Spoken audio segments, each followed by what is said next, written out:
Hello friends, তো দেখো এটা বক্রেশ্বর মন্দিরের ভেতরে ঢুকতেই দেখো গরম জলের ঘাট পড়বে। তো এতটা গরম এই জলটা, তোমরা সামনে থেকে এরকম দেখছো ফোন থেকে, কিন্তু সামনে যদি কখনো আসো তো দেখতে পারবে পুরো জল ফুটছে, ভেতরে অনেকে চাল টাল ফেলেছে, পুরো চালও মানে ভাত হয়ে যাবে এরকম একটা বিষয়। এই যে আমরা পুজো দিতে যাচ্ছি, দেখো এই পাশেও একটা মন্দির, এই পাশেও একটা জলের গরম জলের ঘাট রয়েছে। তো আমরা চলে এসেছি পুজো দিতে। এই দেখো পাশে সব দোকানপাট বসেছে।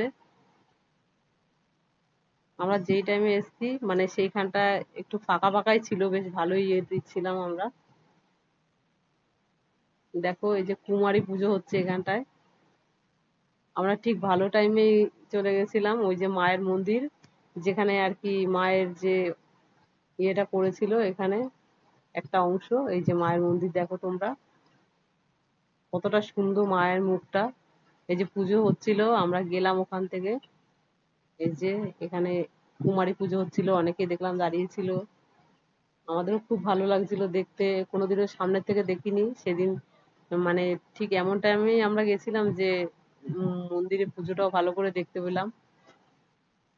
তো এই যে সাইডে এখান থেকে দেখো, এখানে ভেতরে নেটওয়ার্ক পাওয়া যাচ্ছিল না, অনেক কষ্টে আমি ছবিগুলো তুলে নিয়ে এসেছি তোমাদের সাথে শেয়ার করব বলে।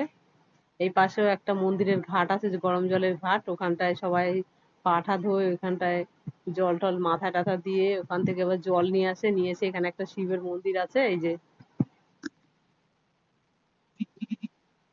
এই এই যে শিবের মন্দির আছে, এই দেখো মহেশ্বর, এখানে পাশে একটা অরিজিনাল মহেশ্বর মানে শিবের মূর্তি আছে। তো আমরা ব্রাহ্মণ আমাদেরকে বলেছিল এখানে তোমরা হাত দাও, তো আমরা হাত দিয়ে দেখলাম এখানে মহেশ্বর আছে। যাই হোক, অনেকেই ভয় পায় জায়গাটায় মানে হাত দিতে, তো আমাদের ভালোই লাগছিল। এই যে এখানে পুজো দিতে এসেছি আমরা।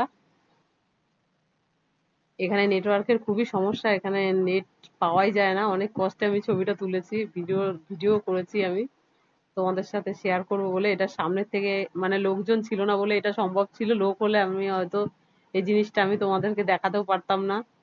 দেখো এই যে আমরা এই যে গরম জল নিয়ে এসছি ওখান থেকে, নিয়ে এসে সবাই হাত হাত টাত ধুয়ে তারপরে ঠাকুরেরকে পুজো টুজো দিলাম।